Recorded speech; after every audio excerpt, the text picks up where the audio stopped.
When Bruce Lee died in 1973, he left behind an unquestioned legacy in his films.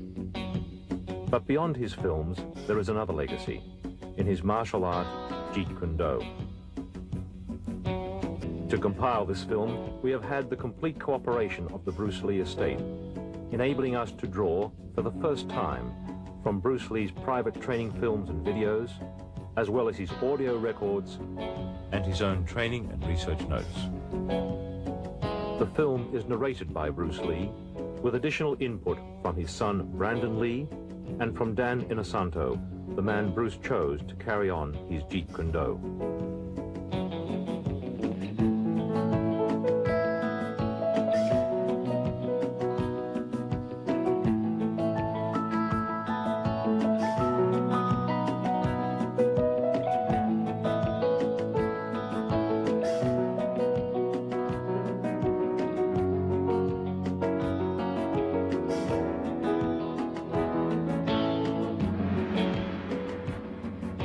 My last name is Lee, Bruce Lee. I was born in San Francisco in 1940. My martial art is, in Cantonese, Jeet Kune Do, the way of the intercepting fist.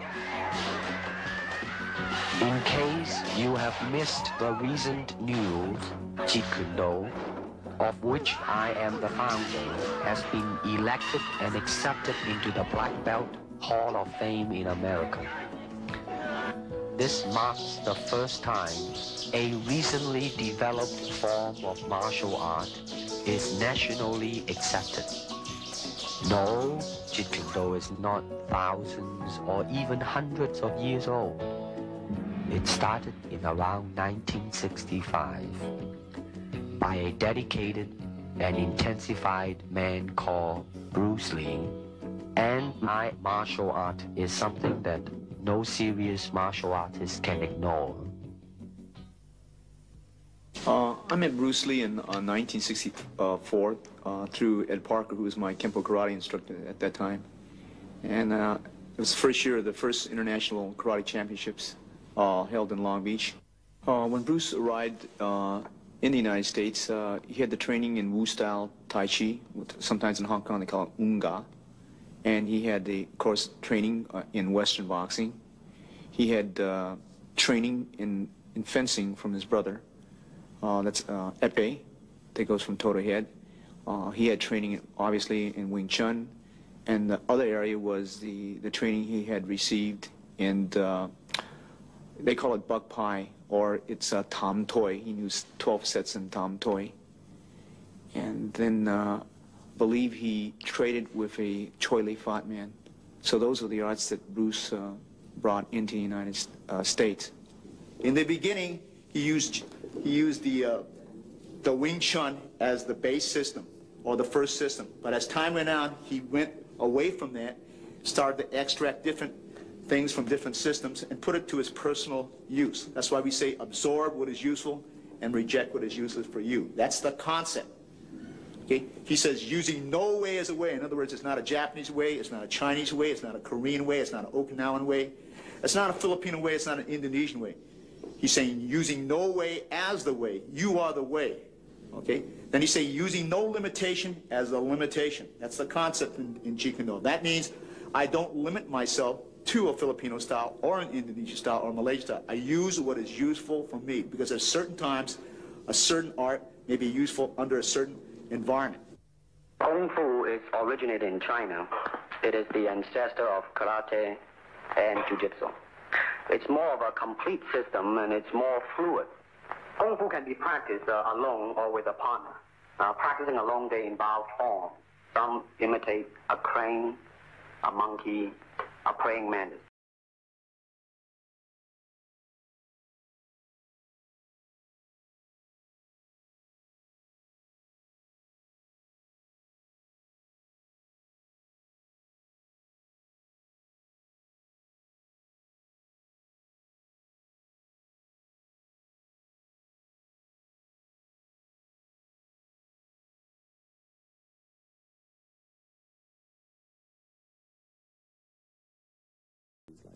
He mixed his trapping into grappling. He had 32 different sequences, as you could see in The Game of Death and the Way of the Dragon, those two films. He was getting into grappling, the face locks, the head locks. Originally, Bruce taught us various different trapping methods. For instance, if the punch was to come and we were to trap it, we would come back here and we would lock up. This would be the lock-up positions that we would use. To me, okay, to me, ultimately, martial art means honestly expressing yourself.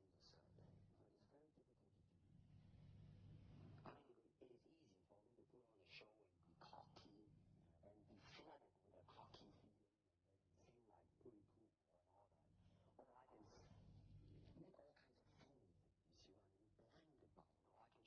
Or I can show you some really fancy movie. But to express oneself honestly, not lying to oneself, and to express myself honestly, that,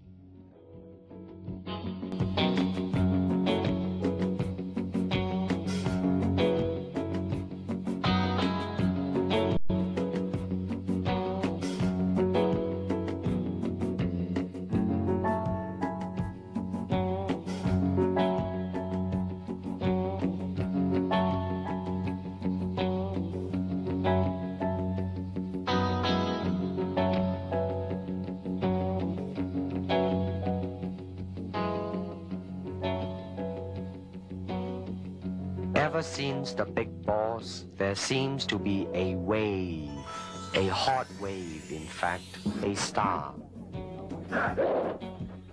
Now let's stop about here. Is it that simple to become a star? Well, I can assure you it's not that simple. Also, I can tell you that as more Bruce Lee's films are shown, but in physical skill as well, they will see the difference. For example, in The Way of the Dragon, my skill is matched with an American champion, Chuck Norris, who happens to be a 7-time winner of both the All-American Open Karate Champion, plus Wang Yanjik, the 7th degree Hapkido expert, which some audience have seen him in the film called Hapkido. Of course, it is only movie making, people will say, but I'm sure that the audience are not so speed, power, rhythm, coordination, versatilities, etc., etc. I started training with my dad really as soon as I could walk. I mean, my dad was a really diligent trainer, and he always had people over at the house practicing. My dad had a circle of students that were close to him, and so they were friends of our family. And one of those men, Danny Inosanto, continued to be my teacher, so it's kind of a nice unbroken line. I have his books at home with all of his underlining and his notes in them, and it's fascinating to see where he drew his sources from, you know, from what sources he drew. He's got books on Western fencing at home that he would use, on boxing. I remember he always used to say that you want to try and absorb what is useful, discard what is useless, and add what is essentially your own, you know, and that was kind of his credo in creating Jeet Kune Do. When people ask me the question in interviews generally what my style is, I usually say, well, my father created the art of Jeet Kune Do while he was alive, and I have been trained in that. Because it's simple to say that. However, I actually truly feel that it's a little bit too simple to say that, because Jeet Kune Do was my father's very personal expression of the martial arts. He intended it to kill a lot of sacred cows. So I always feel a little bit silly saying that I practice Jeet Kune Do, although I certainly have been trained in it. It would be more accurate to say that I practice my own interpretation of Jeet Kune Do, just as, frankly, everyone who practices Jeet Kune Do does, because that's what it was intended to be. Danny, my Sifu, always talks about teaching Jeet Kune Do concepts. In other words, teaching someone the concepts, a certain way of thinking behind the martial arts, as opposed to teaching them techniques. To me, that kind of illustrates the difference between giving someone a fish and teaching them how to fish. You know that old story, right? You can teach someone a certain block, and then they have that block. Or you can teach someone the concept that lies behind such a block, and then you have given them an entire area of thinking that they can grow and evolve in themselves. They can say, ah, gee, so if that's the concept, then you could probably also do this, right? Yeah. And that's, I think, a lot of what lies behind Jeet Kune Do, and that is then dedicated to creating a really creative, free-form martial artist.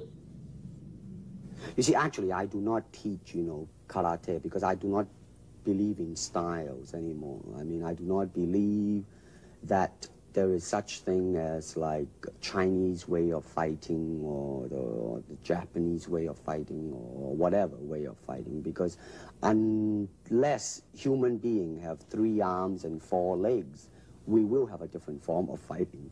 But basically, we have only 2 hands and 2 feet. Unless we have other group of beings on Earth that are structurally different from us, then there might be a different style of fighting. Now, why is that? Because we have 2 hands and 2 legs now. The important thing is how can we use it to the maximum? In terms of path, well, straight line, curved line, round lines, they might be slow, but depending on the circumstances, sometimes that might not be slow. And in terms of legs, you can kick up straight, same thing, right? Now, and after all that, then you ask yourself, how can you honestly express yourself at that moment? And being yourself, when you punch, you really want to punch. Not you want to punch because trying to avoid not getting hit, but to really be in with it and express yourself. Now that is to me the most important thing, and that is how can I, in the process of learning how to use my body, to understand myself. Now the unfortunate thing is, now there's boxing, which use hands, judo, which is throwing.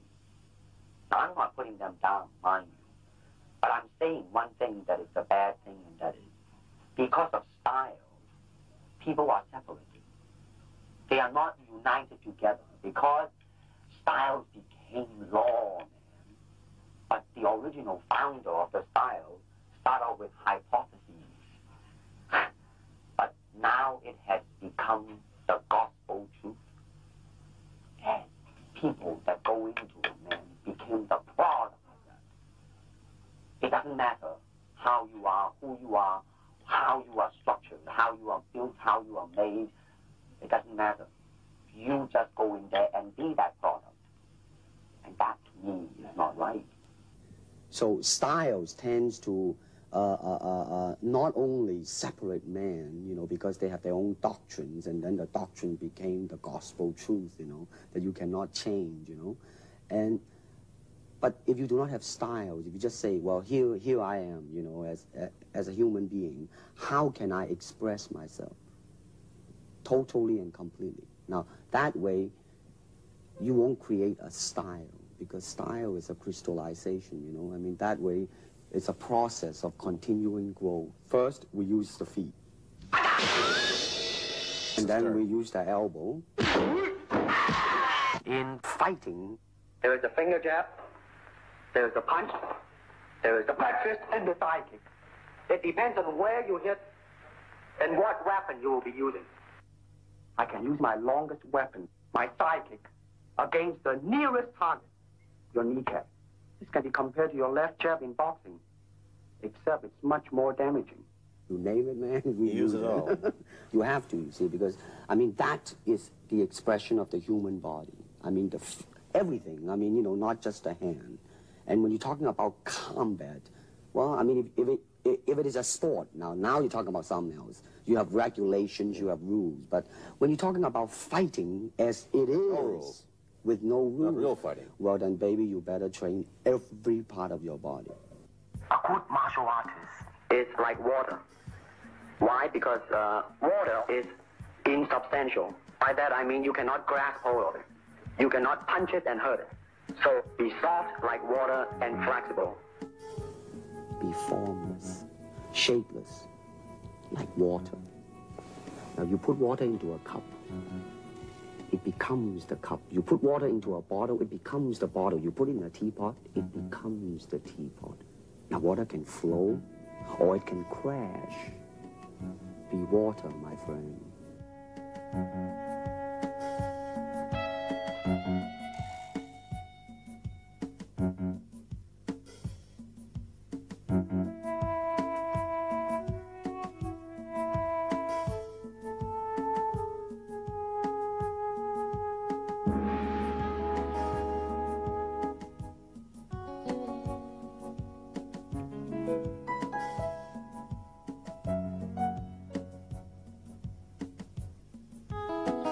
how can I maintain lightning speed without sacrificing tremendous punching power.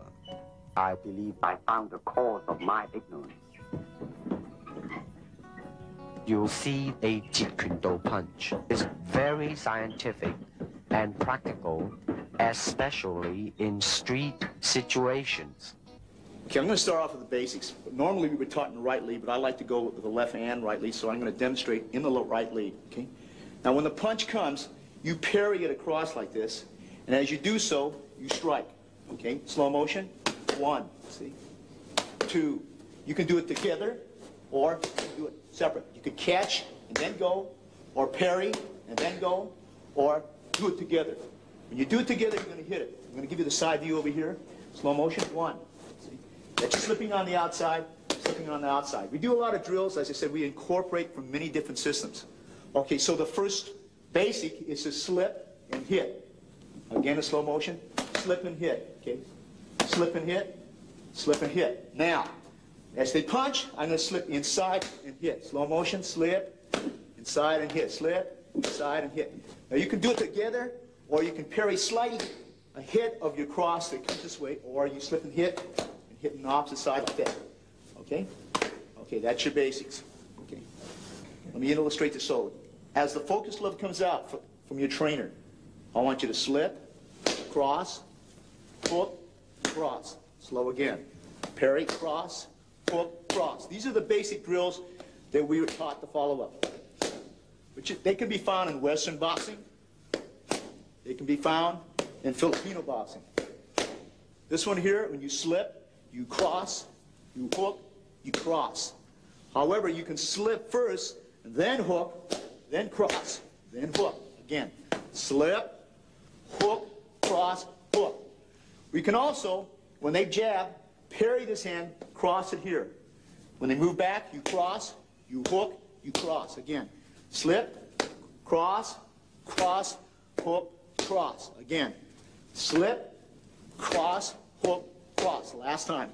Slip, okay, cross, hook, cross.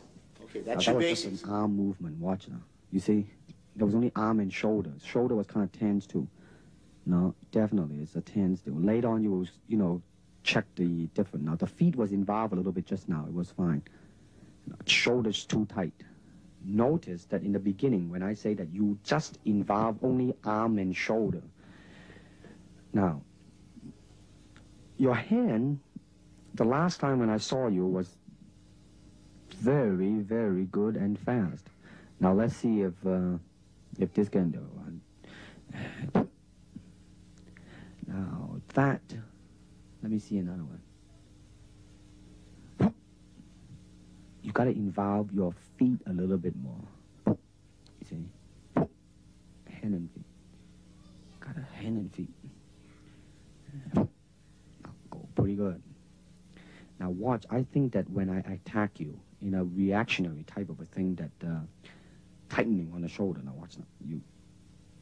Now, watch when I try to attack you. I think when you react to it, you know, then you just do not tense yourself too much, you know. You just then react and just boom, go into it.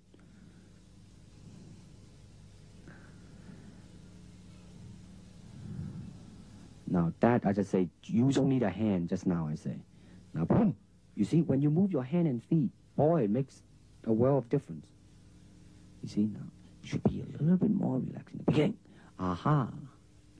It's getting there, my friend.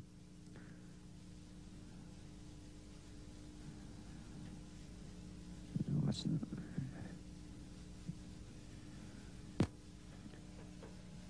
that. Good. That one was pretty good. Pretty good.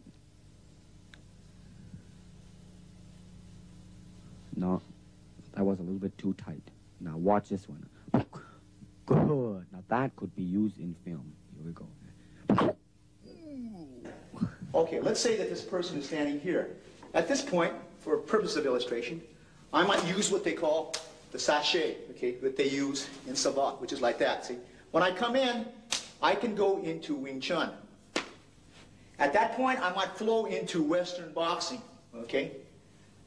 At another point, I might go into a lock similar that you might use in jiu-jitsu, and for the purpose of camera, I'll take the person down like this and lock the person here, and maybe go into any system that employs this type of lock, whether it be jiu-jitsu or aikido or kali or penjak silat.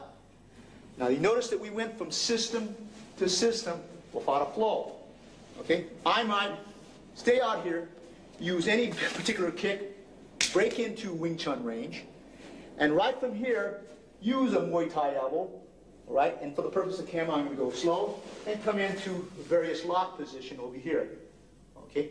This is what we call the Jeet Kune Do blend. It is not a system where we go from discipline to discipline without a thought process. And this is very important in the concept of JKD. The karate punch is like an iron bar. Whack! A Jeet Kune Do punch is like an iron chain with an iron ball attached to the end, and it go whang, and it hurt inside.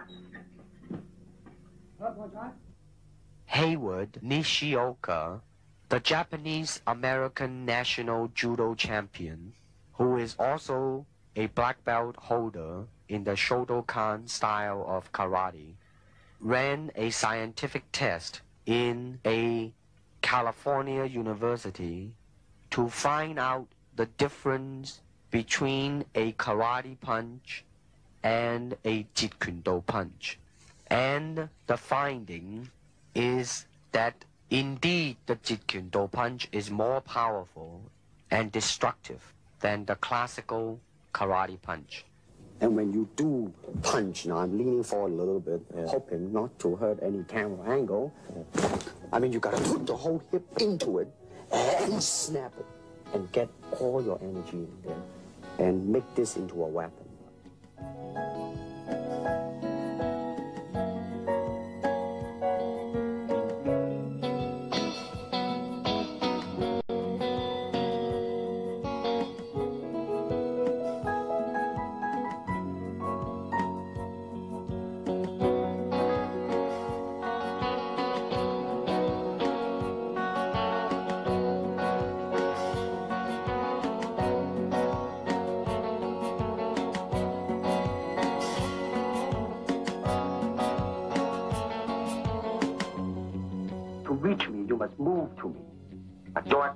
An opportunity to intercept you.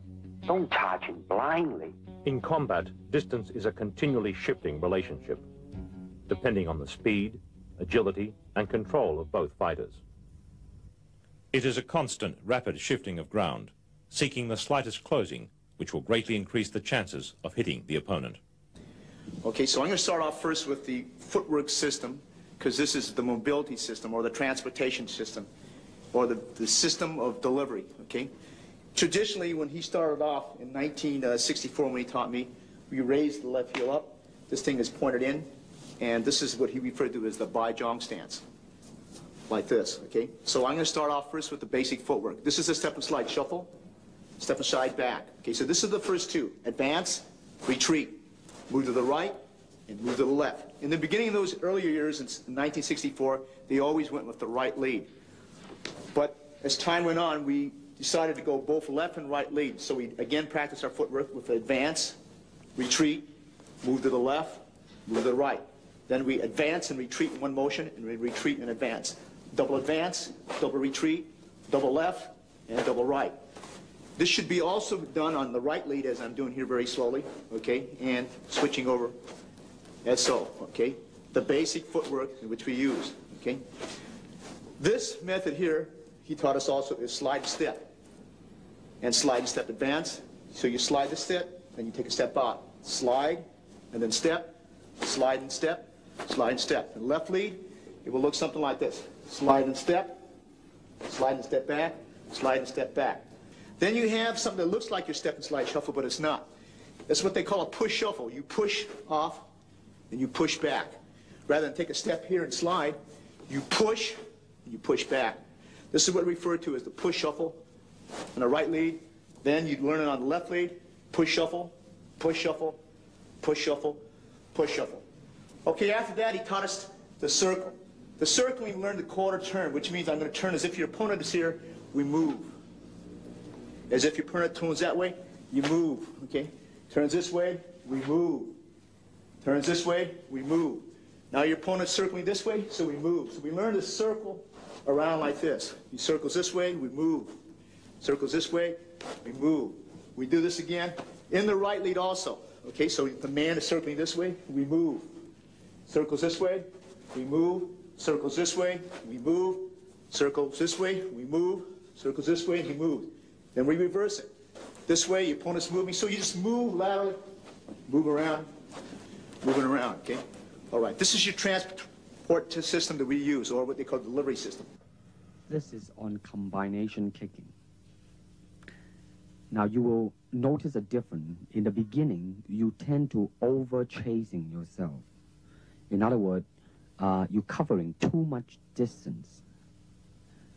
Therefore, when you kick, then your center of gravity is moving forward too much, and the form in kicking is greatly affected. Now, the reason you're going back because your body was leaning too much back. Now, that's what is called a commitment kick. I mean, when you try to go through something, when you're trying to really kick to hurt, then you would lean back, but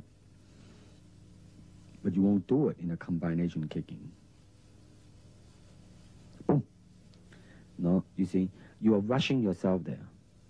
I mean, you should really, in the beginning, just take your time and just go boom, and boom, and now. You see, you're still, it's not so much on the physical, mentally you are chasing yourself out, Now, watch this now.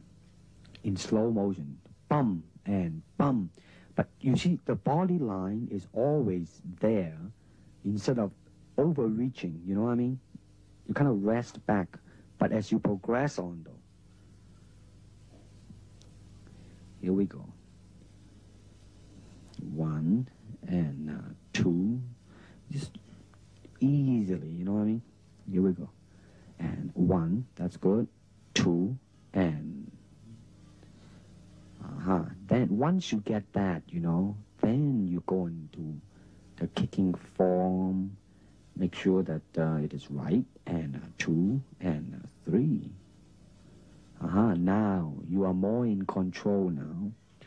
You are more thinking of 1, 2, 3. And don't just, think of 3 already. That's even better now. There is snap at the end in this one too. The other one, you are just, doing a form and a boom and a boom and a boom. You see, all you need to do is just really snap the leg and just step and slide into it. Boom and a boom and a boom. That's right. Good. Now you're not over chasing yourself. Now you are pacing yourself right. Here we go. 1 and 2 and 3. Good.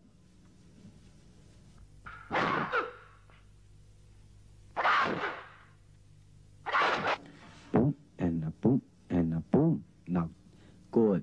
Now the last one, though, you were a little bit off balance, but there was definitely a doom, doom, doom in there, Here we go. Kick me. Boom and a boom.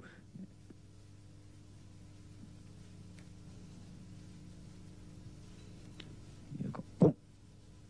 Boom. You gotta bring the leg back quick. You see, you let it dangle out there too long. Bring it back. You gotta bring it back. You gotta bring it back. And go boom and boom. You see now? You see how you just boom and then you lay it out there, but without bringing it back as soon as you can. Now watch this again now. Boom, boom, boom. You should go boom, back, boom, back. You know what I mean? Really. The fighting measure is the distance the fighter keeps in relation to his opponent. It is such that he cannot be hit unless his opponent lunges fully at him.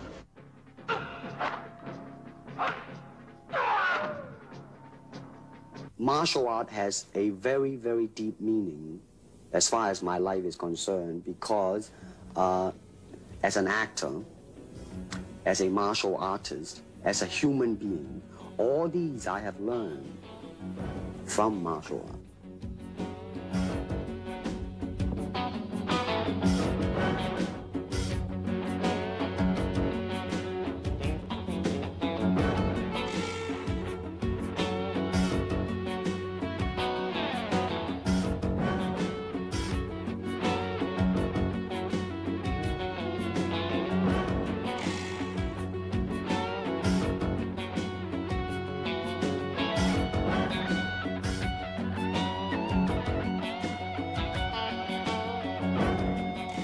you wish to train punching, then punch. If you wish to train kicking, then kick. The power from my kicks and punches are bursting. I demonstrated a side kick on Ken Knudsen, a powerful Goju stylist that moved so fast that he felt as though his eyeballs were still where he was standing. Now, first of all, I noticed that in this tape, that as it progresses, your feeling is more involved in the technique, and consequently, your technique also improves.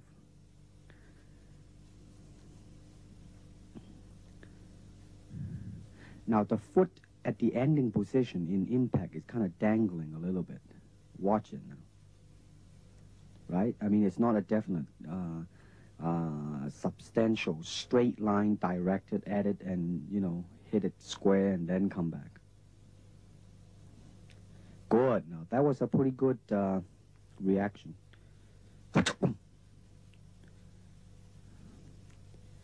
Good. You're pretty loose here. I see your hands dangling loose. And here we go.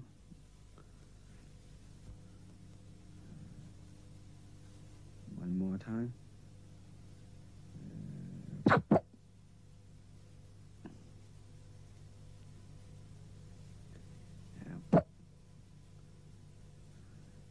Pretty good. Now that was really quick too, you know. Did you notice that? See, the thing to watch out really is the initial, a little bit yawning there. The thing to watch out is you have to, the initial part has to be fast. But also that when you finish the technique, you've got to bring it back fast too. So in other words, you got to be fast from beginning to end.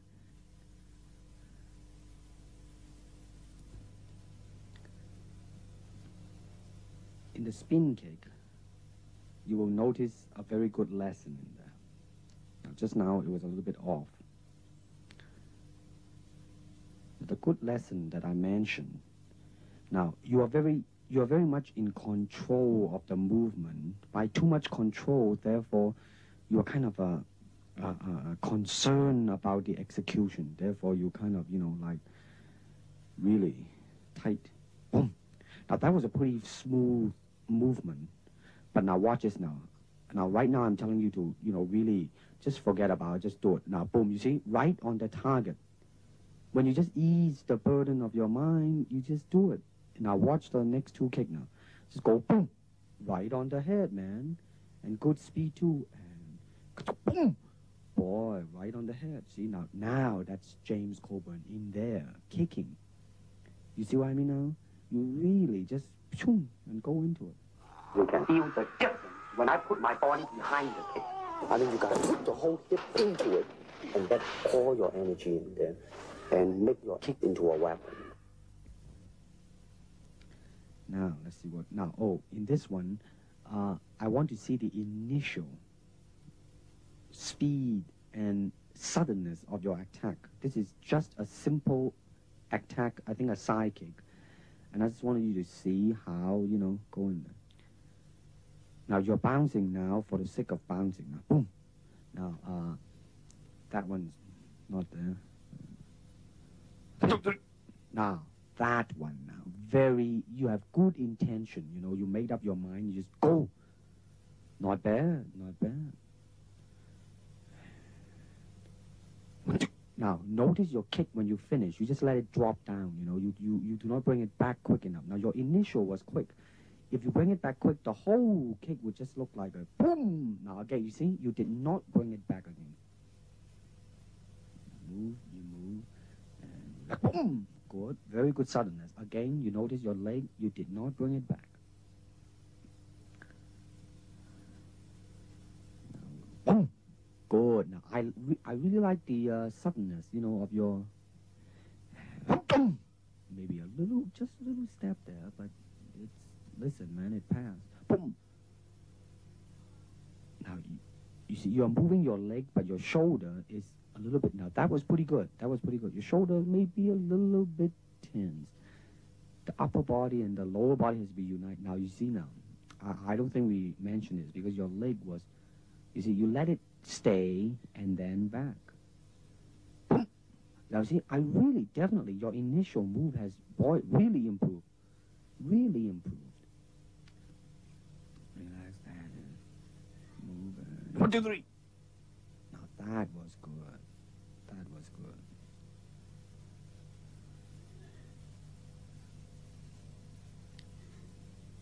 Boom. A little bit low. Boom. Good. Now, this is the flexibility now. Now, I want you to watch your left leg, you know, the stationary leg.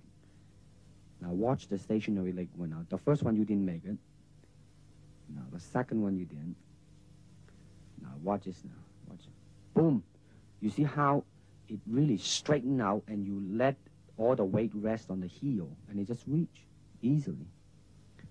Now, this is the side kick going over. Now, listen to this now. I like your very good natural feeling on the first one, though the kick was not too good. I mean, you see how it just really, you know, very smoothly it go up there. Now, the second one, you want to control your foot position a little bit. Maybe you are too much control in there. Watch now. You know what I mean? You make it not as natural as the first one. Boom. Mm-hmm.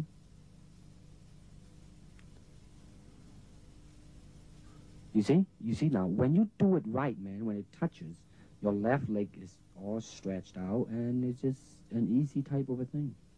Now, I think we are comparing. I let your leg dangle out there. This is, I asked you to do it because, you know, so you will get a feeling of it. Now you're going to bring it back quick now. Watch this now. And, you see? It was kind of a little bit off balance in the last one, but that's all right. Now you're going to go sideways. Watch now. I like the second one better than the first one. There was more directional in it. Good. Here we go. One more time. No, too low. Second one's okay. See, it come back in one straight line. Here we go again. Now watch this illustration. You gotta exaggerate the bringing of the leg back, you see? Back. Okay, watch it again now. You see, exaggerate the pulling of the leg back. Make it look much more faster and more forceful. Watch this now. I like the naturalness of your kick. Watch this now. You see, at the end, there was really the feeling there, you know?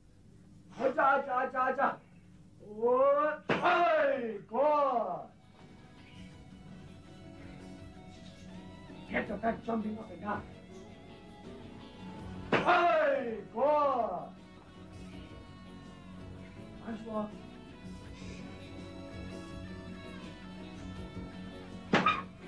Oh. That's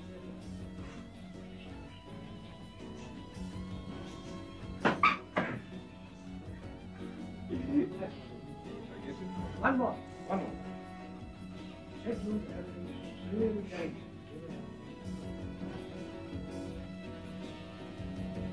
You want to. I see you're happy.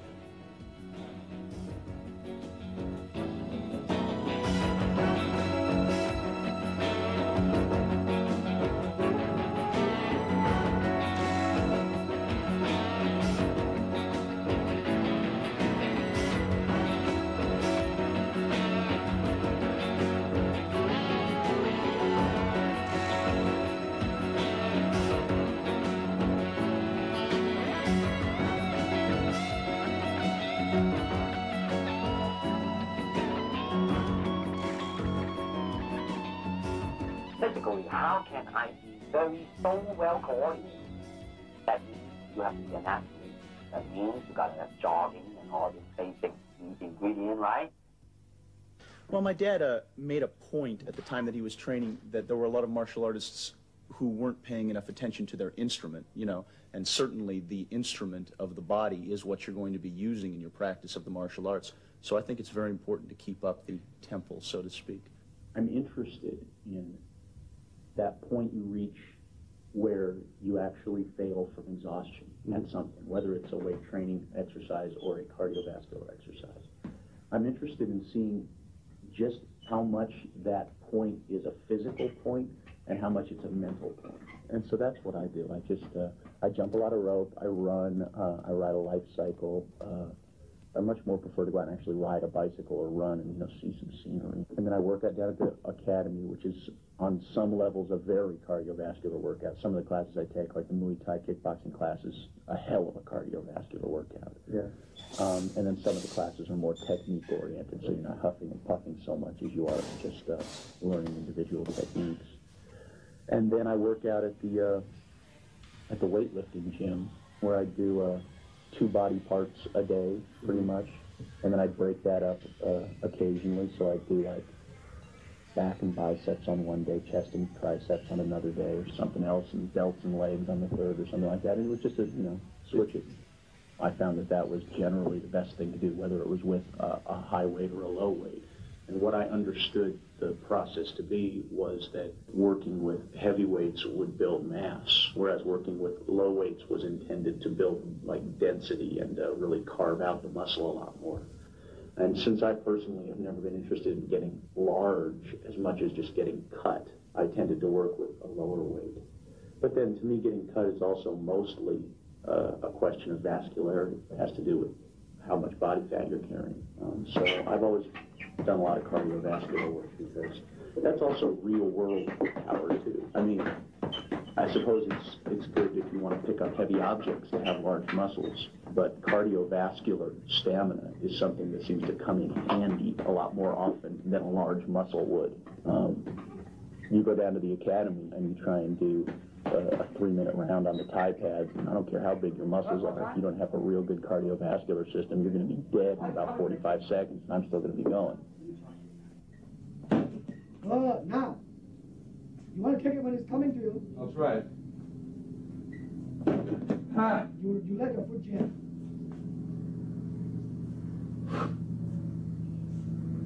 Drive the sucker. You're pushing. Okay, now, Jim, go and kick a bean back and give me the thrust the sucker to Kingdom Hop.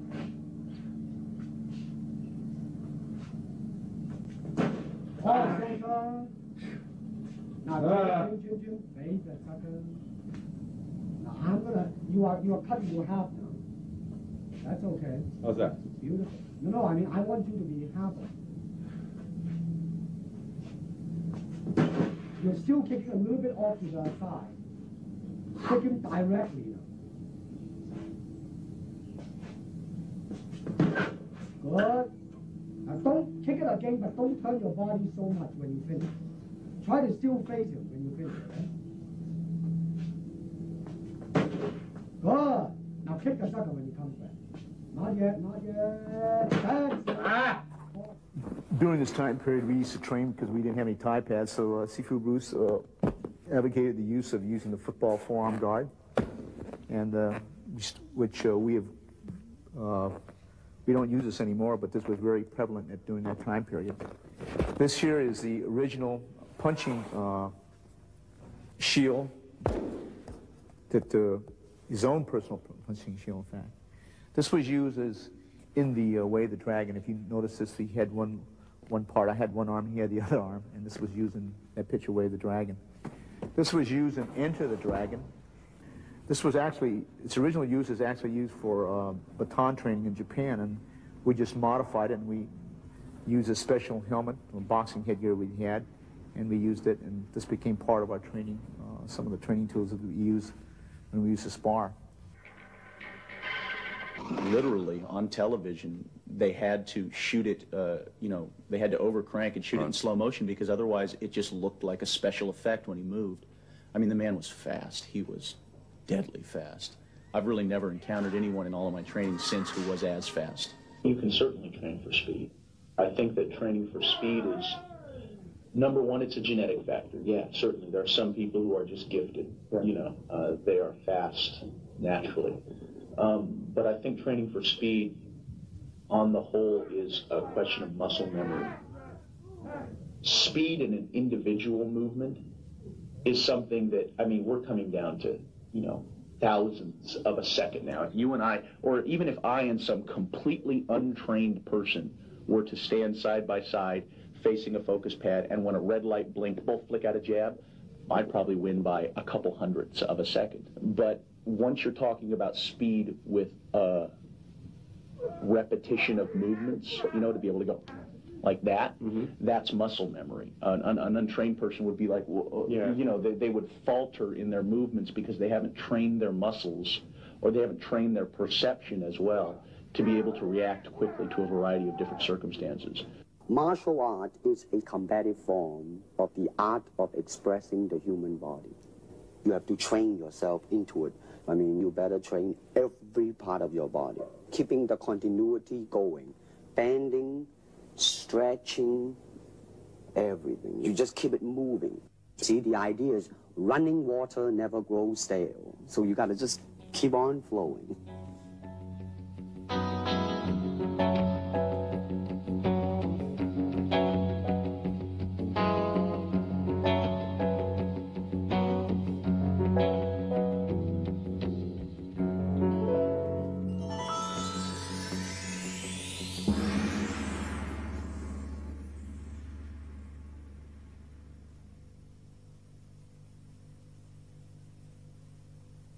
When the opponent expands, I contract.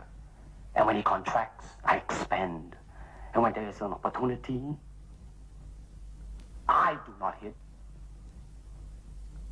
It hits all by itself.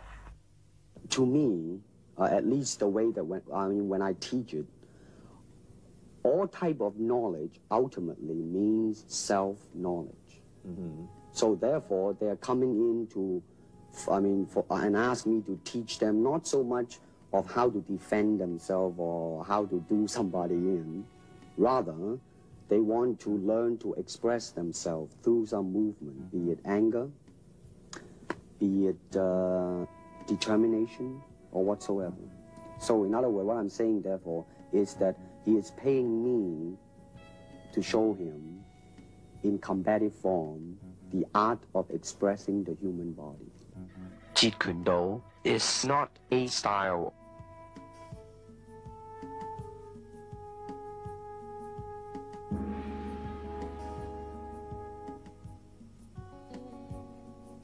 I cannot teach you, only help you to explore yourself, nothing more. Here it is, the natural instinct, and here is control. You are to combine the two in harmony.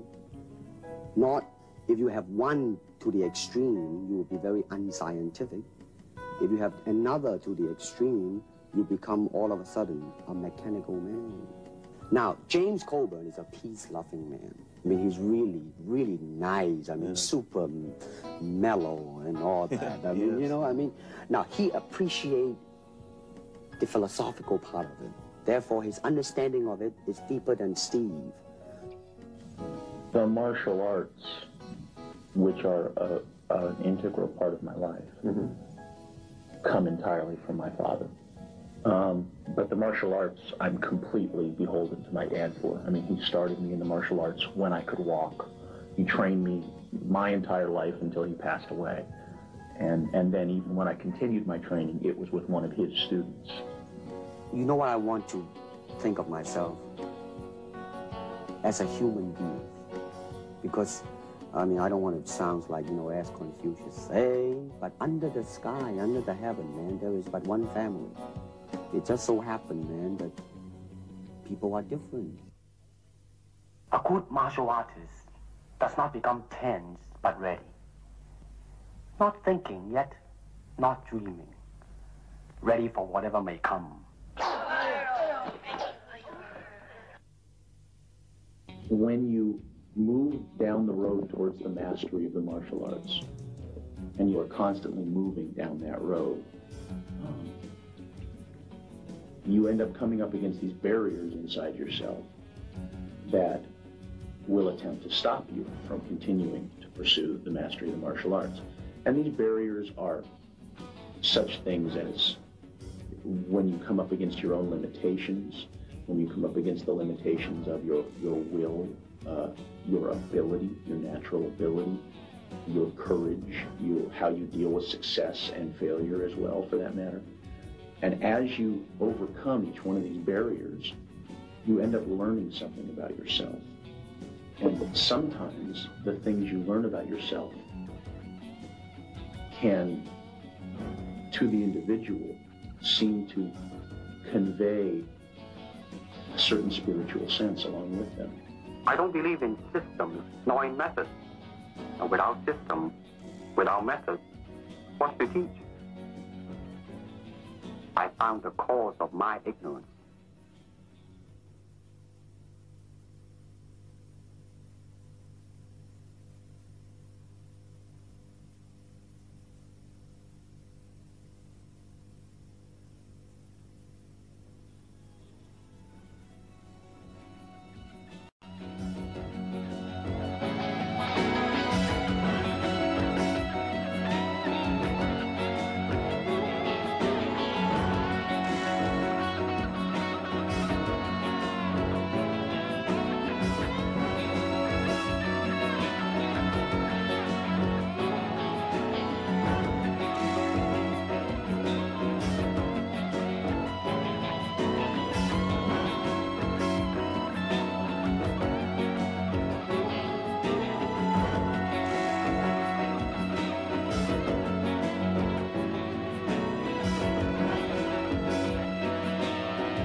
It was the first year of the first international karate championships held in Long Beach, and my job was to make sure that Bruce Lee, Ed Parker gave me a certain amount of money to make sure he ate properly and make sure he got back to the hotel room, sort of like his host. And I met him then and grew to really like his personality, and we became very close friends. When Bruce arrived in the United States, he had the training in Wu-style Tai Chi, sometimes in Hong Kong they call it Unga, and he had the, of course, training in Western boxing. He had training in fencing from his brother, that's Epee, that goes from toe to head. He had training, obviously, in Wing Chun, and the other area was the training he had received in, they call it Buk Pai, or it's Tam Toi. He knew 12 sets in Tam Toi. And then believe he traded with a Choi Li Fat man. So those were the arts that Bruce brought into the United States. What Bruce did, as a relay to me, that he could never learn from the top man, because in those days, Kung Fu practitioners were quite prejudiced, and they didn't usually share the knowledge with other people from other styles.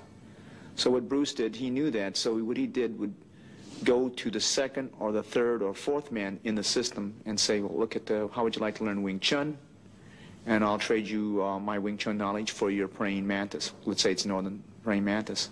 And that's what he did, because he knew that the head instructor wouldn't teach him. So he did that in Southern Mantis. Southern Mantis, I believe he trained straight with the man. But a lot of the styles that he trained in Chinese Kung Fu, the way he picked it up, he would exchange the knowledge of Wing Chun for different styles. And of course it was between him and the person he traded with. So he usually picked the second or third or fourth or fifth man within the hierarchy or of the top 5 in each Kung Fu system. And then as he approached that, he worked obviously with a lot of Western boxers. A lot of his students were sort of street-type fighters. He worked with various different wrestlers and judo men and jiu-jitsu men, and slowly went away from the traditional or the classical way of training in Kung Fu. And he sort of changed the methods. In other words, he did away with the classical traditional ways of forms. But I think he still kept the forms, but he separated between what was the forms and what was the way he wanted to train for martial art. He referred to the forms as martial art gymnastics. And that's the first part that you would see, because when I first learned under Bruce, he was teaching me sets. For the first 6 months of my training, I learned sets.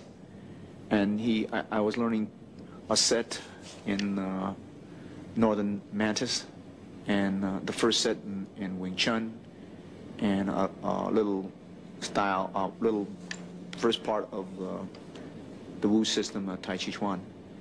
And then within about 3 to 6 months, it's hard to go back in my memory right now, but he said that's not where it was at.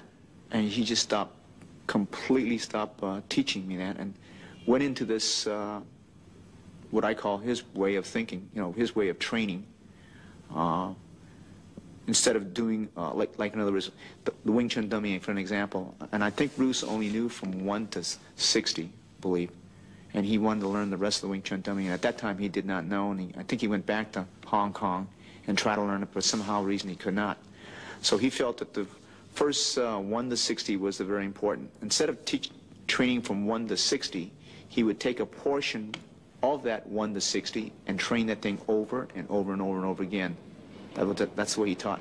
And then he came to a point where he started to not even follow the prescribed method on the Wing Chun dummy. He just started to freelance it. And that's what he did with the forms. He just took a section of the form and shadow box it, pretty much like a Muay Thai fighter would do. He would shadow box the movements, right? Or like a Western boxer would shadow box. And he would take it out of the form, analyze it, investigate it, and say, no, that's not the way you would actually do it in combat. I'll change it a little bit. And probably, I'm safe to say, he was probably very much criticized during that time period. Absorb what his useful concept is just something that he felt that every individual was different. Therefore, he couldn't really follow his instructor per se. So realizing that you couldn't follow his instructor, he had to find out what worked for him. But of course, you have a base system. And so his interpretation is that you could, say, unite Wing Chun and flow right into Jiu-Jitsu, and go from Jiu-Jitsu into Western boxing, and Western boxing out to Savate or out to Muay Thai, and go back and in and out of various disciplines. This was his idea, and he seemed to, as people said at that time, get away with it. But a traditionalist might frown on that, because that's not the accepted way. There are some people that, when you study with them, whatever the style is, they want you to say strictly Chole Fat, or let's say Chole Fat, for instance. Okay, but his concept was that you didn't have to. You could flow from Chole Fat into Wing Chun if you knew how to do it. You can flow from Chole Fat into Western boxing hands. You can, from Western boxing hands, you can flow into Jiu-Jitsu. You can flow into grappling. So absorb what is useful is that identically what he's trying to say is it's from a book called The Art of War, Sun Ji. He says absorb what is useful, reject what is useless, and add specifically what works for you. So that's basically the philosophy behind absorb what is useful. Transcending technique is many ways you could do this, but the techniques really aren't that important. What makes a technique in my opinion, is the timing, the rhythm, okay? Your personal attributes, like your agility, your balance, your coordination, dexterity, stamina, strength, for that certain time period. The technique has to fit the individual. Technique has to fit motion, both your motion and the opponent that you're flowing with. That's the important part about technique. So attributes, according to Bruce, were probably more important than technique. Developing speed or stamina or strength, those are attributes that you do use in combat. And that's, I think, what he was trying to say there, that you got to transcend the technique, both physically and mentally. Having no limitation as a limitation, the philosophy behind that is that if you are trained in a particular martial art, which is called a Japanese style, they might see something in another style that they like, let's say another Chinese style. But because of the curriculum, they stay within the boundaries, so therefore it limits what he can use. As having no limitation as your limit, he's using no limit. The boundaries within the Western boxing, let's say that's a boundary because you're boxing, you're strictly using your hands. You're not really using your knee, you're not using your elbow, so it is limited. Wrestling, for the most part, unless it's professional wrestling, you're not allowed to use the elbow, or bite, and gouge. So you're limited because that gives you a kind of a structure to work with.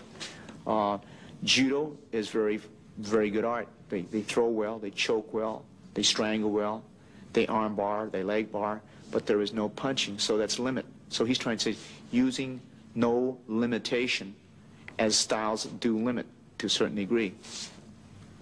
Bruce said that to transcend technique, it has to punch, it has to kick. You don't punch, it punches, it kicks, it elbows, it knees, it head smashes, all right? It does everything. It grapples, it locks, it chokes, it strangles. It was the transcending of self. You don't know how you hit. It hit by itself without even a conscious effort. That's what he's talking about, that the it. So he's transcending the physical. He told me once, well, I don't know if it's true or not, he said that he could see himself, if there was a person he's fighting, that he never fought the battle from here. He fought the battle from here, and he could see himself and the opponent. He says, I says, let me get this straight now. You mean your opponent's here, and you're not here watching this guy? He says, yes, I'm watching from here. So he had that saying, and I think it's in one of his sayings, he says, be like a wooden doll. It has no ego. It just moves like a wooden doll because you move. So he can absorb it, like he said, you can observe things better from a third person, without critically. Like it's when I train fighters, I couldn't understand why they couldn't see the opening when they were sparring, right? And why they didn't cover this. But when you get in there, you can't see the opening. You could see it from the third person, and that's where Bruce was saying he was seeing it. For a good example, when I played football, if I made a good run, it was so effortless. When you're up there in the stadium, you can see the openings where he should have ran left and right. But when you're running with the ball, you can't see the openings sometimes, right? Your coach from the bench can see it, and your scout up there in the stadium can see where you should have ran left or right, or you should have put on a speed, or should have stopped short and cut to the left or to the right. But when you're in the heat of it, you really can't see it, right? That's what he's saying, that he sees it from a third person. Therefore, he can see the openings. That's why a trainer has to tell his boxer or his fighter when he comes back to the corner, he says, loop with the overhead. He's dropping his hands because sometimes he's so occupied in trying to defeat his opponent, he can't see it because he's not a wooden doll. You have to be formless, as he should tell us. And that's, I think, what he's trying to say. It does it because he's no longer in the body.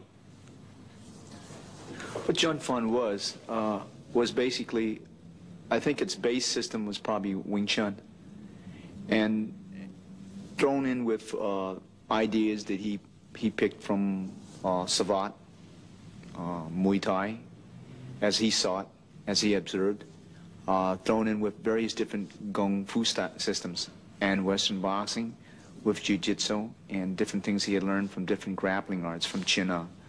And that's the basis of Jun-fan. The liberation of Jun-fan, we get into now what we call Jeet Kune Do.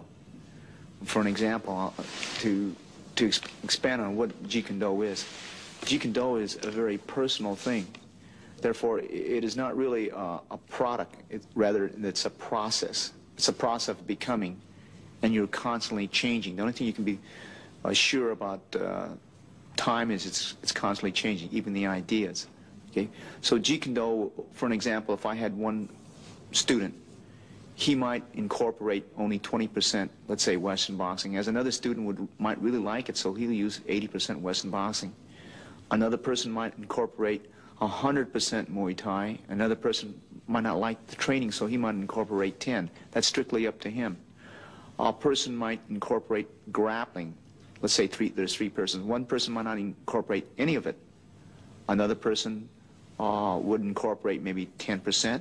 Another person 50%. Another person maybe 80% of it.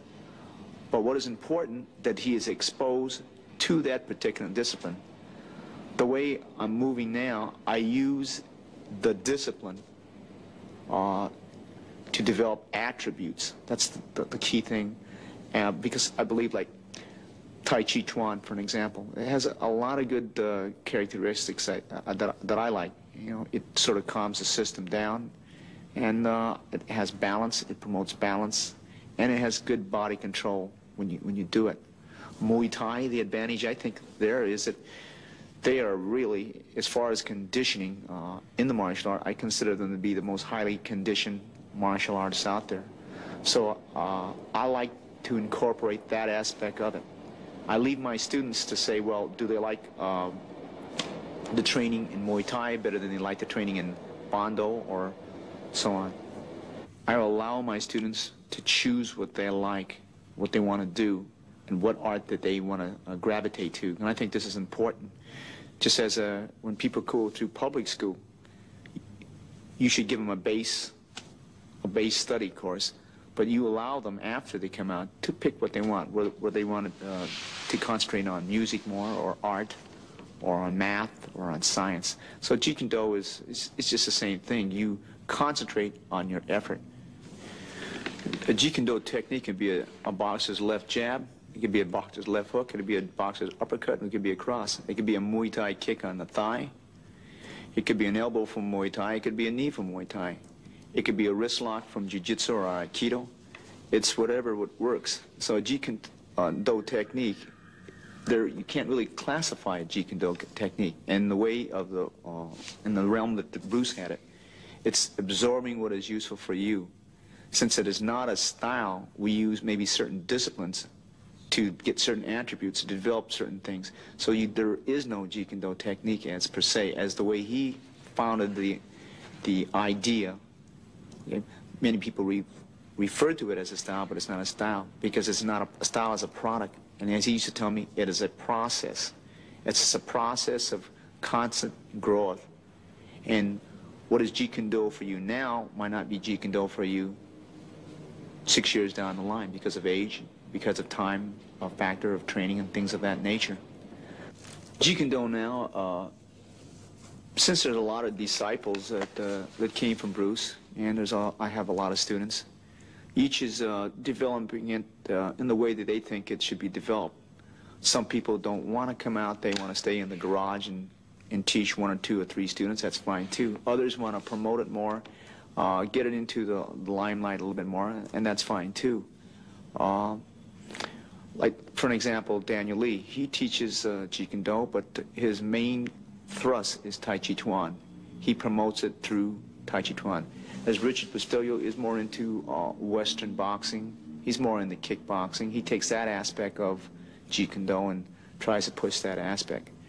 Larry Hartzell is more into what we call Filipino Dumog, which is grappling, or Layog, which is another form of Filipino grappling, and mixing in with little Chinese Chin here and there, and Western wrestling, and some things from Jiu-Jitsu and some things from Aikido that he's integrated for himself. So Jeet Kune Do, the only worry that I have is that some of these people might lead their disciples down one particular path and say, this is Jeet Kune Do, and my Jeet Kune Do is the way Bruce would have had it. Then my person might say, no, it's in the kickboxing, and it's in the Thai boxing, and it's in the wrestling. This is the way Bruce would have had it, okay? That's the only danger that I see. Bruce did hand out certain techniques, but they were used to illustrate a certain point when you might use this at a particular range. And the thing that he used to tell me, there are certain weapons that are good for certain ranges. Like a grenade, you wouldn't use it 5 feet away from you. You might use a dagger. A staff, you might use it for a little bit shorter distance. A grenade would be good maybe if there's a machine gun nest out there 50 yards, and that would be the time to use it. There are certain techniques that are good for certain circumstances. Once a man crashes in and he's in grappling range, you should use it. So there are some people who don't believe in the grappling range, but if you look at any professional boxing match or kickboxing match, they within 2 to 3 kicks or 3 or 5 punches, they're already in clinching range. So you should have a grappling art. You can't afford not to learn it. Okay, some people say, well, I'll finish it all in kicking range, I'll finish it all. So I guess what I'm trying to say is that every system or discipline has its time and place. For an example, Bruce used to ask me, he said, Dan, what's the best way of travel? I says, 747, jet, United Airlines. Possibly. He says, well, if you're going across the street, the jet wouldn't be very much of use, would it? If you wanted to go 2 or 3 blocks, maybe a bicycle might be better than the car. And if you're in the jungles of Amazon, he says, the Porsche that McQueen drives isn't any good because he can't use it under that environment.